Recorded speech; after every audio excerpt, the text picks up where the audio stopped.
কিসে পড়ছো? এই তো আমরা সেকেন্ড ইয়ারে পড়তেছি। সেকেন্ড ইয়ারে পড়ো? কোন সাবজেক্ট নিয়ে? সায়েন্স নিয়ে পড়তেছি। আরে বাবা, কিন্তু মানে কলেজে ওরকম ভাবে যাওয়া হয় খুবই কম।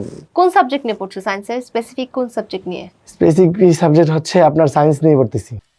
এই আরএক্স আবিরের ইন্টারভিউটা দেখে ভিডিও না বানিয়ে পারলাম না, কারণ তার অন্তত নির্মতম একটু জ্ঞান থাকা দরকার ছিল। সে তাকে প্রশ্ন করা কি হলো যে আপনি কি বিষয়ে পড়ছেন বা পড়ালেখা কোন পর্যন্ত। ভাই, আপনি পড়ালেখা করেন নাই বা করছেন সেটা অন্য বিষয়, আপনি মিথ্যা কথা বলার দরকার কি? আপনি সায়েন্স নিয়ে পড়ছেন, সায়েন্সে অনার্স করতেছেন, সায়েন্সের সাবজেক্টগুলোর নাম জানেন না। ভাই, ক্লাস 10 পর্যন্ত, 9 থেকে 10 পর্যন্ত অন্তত সায়েন্স নিয়ে তো পড়ছেন, বা ইন্টারমিডিয়েটে তো অন্তত দ্বিতীয় বর্ষ পর্যন্ত, দ্বিতীয় 2 বছর আপনি সায়েন্স নিয়ে পড়ছেন। সায়েন্সের সাবজেক্টগুলোর নাম আপনি ভুলেন কিভাবে? আপনি পাস করলেন ভাই কিভাবে? মিথ্যা কথা বলার দরকার কি ভাই? আপনি বললেই হতো যে না ভাই পড়ালেখা করিনি, পড়ালেখা সম্বন্ধে আমার কোনো ধারণা নাই, তাইলে তো হয়ে যেত। তাহলে এরকম টোলের শিকার হতেন না, এরকম ভিডিও আমি মেক করতাম না। তো এরকম করার কেন দরকার ছিল? আপনারাই বলেন ভাই, আপনারাই কমেন্টসে বলেন, এটা কি তার ঠিক হয়েছে করার?